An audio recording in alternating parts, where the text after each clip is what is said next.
I've seen some very intelligent, experienced speakers deliver their speeches at events. As much as they were competent, the speeches weren't able to connect with the audiences because something was missing. Now, what was that thing missing? The speakers did not plan in context. They didn't plan for this particular audience situation, and so their speeches went over the heads of the audience. In this video, which is a part of a training that I organized, which anyone can pay for and attend, we deal with this matter of planning in context. Stay with me and learn. For over 12 years, I have been a professional master of ceremonies and a highly sought speaker.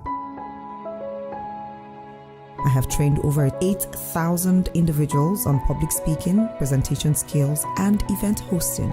I am the author of 2 best-selling books and have been tagged the Queen of Talk. On my YouTube channel, my purpose is to transfer my inestimable years of experience to you, my viewer. My name is Joyce Daniels. Welcome to my channel. So I've come to see that this formula is like the almighty formula for preparation. 5 W's and 1 H. If we consider this before every single engagement, we're more likely to plan in context. Who am I speaking to? Where, in no particular order, what am I speaking about? Why am I speaking about it? When? And then after you've answered all of these, you can now disagree on your how to deploy. Even though after a while of doing the analysis, your how might be the same, you just keep tweaking. But well, this who now can be drilled down even further. There is gender, there is age, race, religion, economic status, what else? Desires, experiences. If you think of any other one, in deciding the very same topic, want to speak about divorce or marriage, the way you speak about it to men would affect the discussion from when you're speaking about it to women, from when you're speaking to teenagers, that's age. So having your who broken down will start helping you decipher what language to use, what kind of, should I use a board, should I use a screen?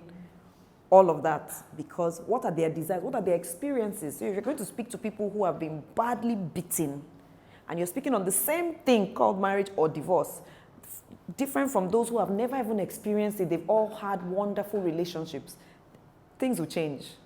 So how do we know all these things? We start asking, we start researching, we start finding out, because it will affect how you deliver. So some people will deliver very wonderful presentations and people go, I was lost, because my experience didn't connect to that wonderful thing she just said, or my goals didn't connect with. I was told of a lady who spoke, was it you that told me about the lady who spoke at Radisson some time ago? And she was speaking of 401k, and half of the audience, though elite Lagosians, were lost because we don't do 401k. And she was on, with pomp and pageant. They brought her from the abroad, but it was completely lost. And everybody was like, waste of money, waste of time. Context, their experiences, their expertise. Expertise will also differ from profession. Yeah, profession. You're speaking to engineers, but what level of engineers? Some of them have been in business for 25 years, working with engineering companies. Some of them have been in business for 2 years, working with consulting firms. So they are engineers, but they're not the same. So you might come with the technical, and they go, I'm in engineering consulting, not in engineering deployment or whatever that is. So all of these can affect your who. I was speaking with a company that sells They sell automated fire extinguishers. They have a lot of business in oil and gas companies here and there. So I asked them, who are your customers? Oh, people in Shell, this and that. I said, why would the Shell staff want to buy your things? Say, Shell people, they believe in safety, they have this installation. I said, but if you go into a standard Shell office, they already have all these things there. So why would they need you? So who exactly is your audience? So we started dissecting and we found out that majority of the people they go to speak to are parents. And if you want to touch a person in an office, just say, oh, your child needed, you will see how another side of the person will come up.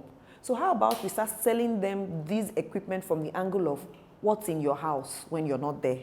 What's in your children's school when you're not there? Do the boarding schools where all these your children are have these things?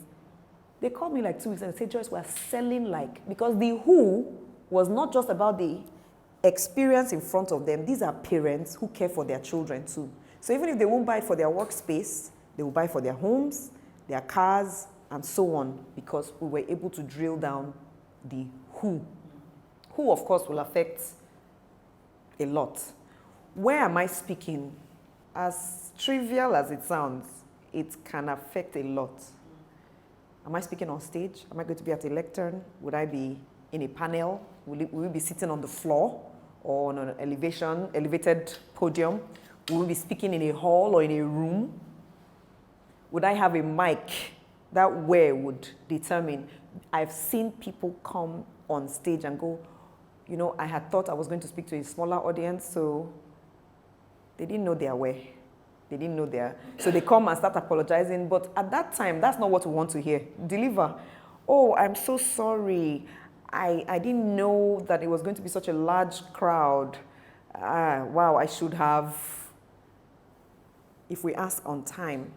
I have learned the hard way a number of times because I went ill-prepared. Yes, I was able to navigate, but I could have been totally messed up.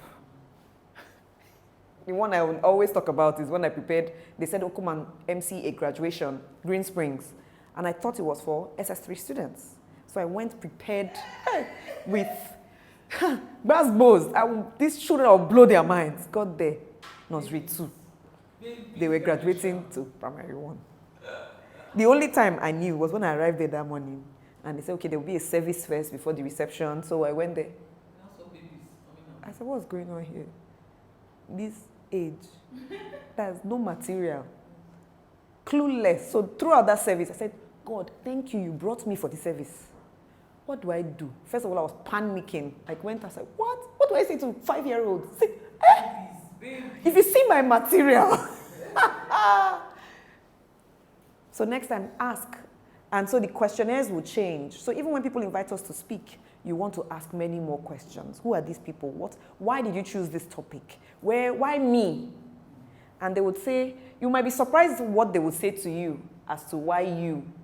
Oh, we heard that in your case, it was this, that. Oh, you wouldn't have even related that to the topic you were given. You might have come from a totally different angle. Of course, I'm talking about your why now. What am I speaking about? What is this thing? Like here now, we just spoke, of course, I'm using this example because it's so fresh. We just spoke about marriage and the high rate of, we started from 4,000 people applying for divorce in the past 2 years in one city in Nigeria. That is the what. So we now want to start dissecting it from different angles. What is the cause? Who are the people affected? The what now has affected a lot more research. Sometimes we don't think through the what. So the what, if you sit with it, we can really bring out. Now, if you were going to have a robust discussion, depending on who we are speaking to, would include all these different options. The love, the this. So they'll say, hey, she wasn't just one-sided and said it was only sacrifice. Leave this sacrifice matter. You will talk about sacrifice. You will also balance here and balance there. And they go, it's true. In fact, that's when they will accept the sacrifice because you touched all the other points that are possibilities. If we don't come through this expanding, we may speak one-sided, and after a while, the audiences around the world will know us to be only able to attend to a particular matter. And, well, except that's the desire we really want or the desire we really have to be known for this and known only for this. Is it making sense? Why am I speaking? Why is it this topic? Why is it this audience? Why is it me? It's a very good question to ask when we're invited to speak. And when we are inviting speakers, to ask why. And sometimes you find that by the time you answer the why, the person you want to invite is not even the fit. The person may be an influencer, but that's not who you really need for the topic, for these people in this place at this time. It might just seem nice, which we've had so many events like that, nice speakers, but what was the impact? Little, because the why may not have been clear, or of course the who or the what, whatever else, may not have been clear. There's a man, I tried to remember his name. He started his speech by, today in history. Like today is the 23rd of February. Do you know 23rd of February 2000 see what happened? See what happened, see what happened. So he picked a few things and linked to his talk. That's somebody who thought through the why. And everything he picked was directly linked to what we were discussing and why we were here. So that's another level. But for you to even think up to that level, you must go through these fundamentals. When time of day is so important, what time of the day are you speaking to your audience? That would affect a lot. Access Bank Women event last year, I was there. I just happened to be in Lagos that day. And I know I had been receiving emails about it, but I had planned not to be there. I was supposed to be busy, but my event last minute was called off or postponed. And I just was in Lagos that morning and I was free. So I went back to check. Oh, should I register? I called them. Is it too late? Okay, I'm coming. I said, let me even sit in the audience because I'm always on the other side. Let me feel. It's such an uncomfortable situation, but I had to adjust, sitting inside the audience, looking over people's heads. I was like, Joyce, you're not used to this, but you have to hold yourself. I said, God is teaching you patience and humility. There's nothing I need to say to myself that day. At a point, I felt like leaving. I said, sit down and listen, not thinking of, okay, what are we saying next? Who are we introducing? It was so destabilizing. Now, one woman, MD of one of the financial institutions, was the last person to speak. Event started at 1 p.m. No lunch served, nothing. And she was speaking at about 4:35. And she actually came out with her speech, her prepared speech. When I saw her holding that paper, I said, I hope for the sake of God, you're not about to read that thing. Because these are disgruntled, hungry, not disgruntled, but they're hungry, they're tired. Smell of food had started filling the room, so people are losing concentration. You want to read a speech? Hey, auntie, please try. Just try. I'm begging you. And of course, she read the speech to the most disorganized, distracted 2,000 plus women. I felt for her because you could even see when she was coming down, she came down defeated. Like she was speaking to people who were not listening. The hall was rowdy. And the MC, at some point, two of them, they were like, should we tell the people to calm down or should we just let them? You know, I was watching because that's my field. So I was saying, you, Joyce, what would you have done? Would you say, madam, wait first? let me just. But I would rather teach her. So I sent her an email because I needed to win her as a client. I sent her an email and asked that question. She now called me. And she said, you're right. If I had actually said, if to get the audience, I would tell you the one thing you can do, and everybody will be quiet. That they'll be quiet for 1 hour, if you won't even believe it. Just come up and say, I remember this time last year when Shadi's husband died. You say? And then the two children that were in school, one of them was in Atlantic Hall, and the other, you're using not just the stories, relating to what they can relate to. Your who. They know Lagos. So you're not saying one school in London that half of people may not know. Oh, even if it's a fake story, but you're saying it. At that time, if she read her speech and she was the first person to speak, she would have had everybody's attention. But the when was a critical time. You can't reach out a speech at the end of an event where people are hungry. So you must use another how. Just because of your when. Is it the first day of the conference if it's a 3-day conference? Is it the middle of the conference? Is it the last day of the 3-day conference? Who would have been left? What would the expectations be? So should I sit through one session in each day to feel the temperature so I know whether to change my original plan or not? These are questions to ask so that you don't stick with your plan, come and the plan fails just because you didn't take into cognizance your when. Of course, using a story at any time of the event is fantastic, but most especially when people are likely to be disengaged. Of course, your how is, there are different hows. Do I want to use an exhibit? Your how depends on all these things. If you're speaking about a product you want to sell, it's best, of course, to come with some sort of exhibit or something. Do I want to use a testimonial? If you're trying to persuade, here you want to persuade, you want to win them, you may need a testimonial from who? Somebody they respect, somebody they... Do I want to use, in fact, let me put it in proper order. Let me use the correct order, defeats.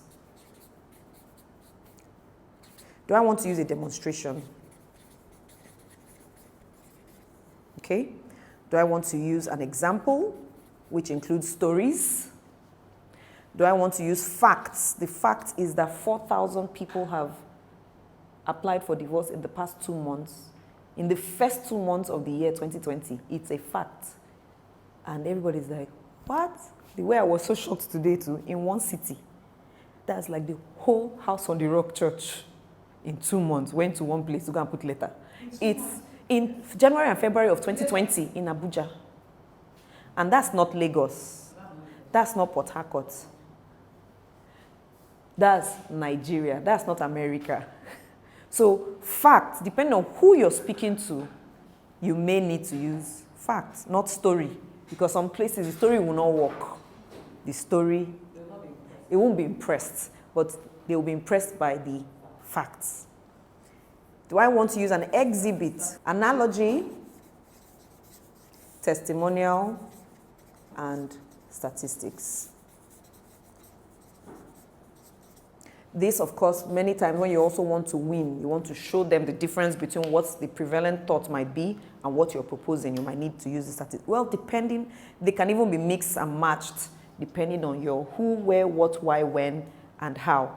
Demonstration, I find, will work very well also when people are getting disengaged. I want to demonstrate something. I could have brought 4 or 2 bottles by myself. Rather, I would ask, may I have 2 members of the audience, 2 volunteers, please? Just those 2 people coming out will wake everybody up.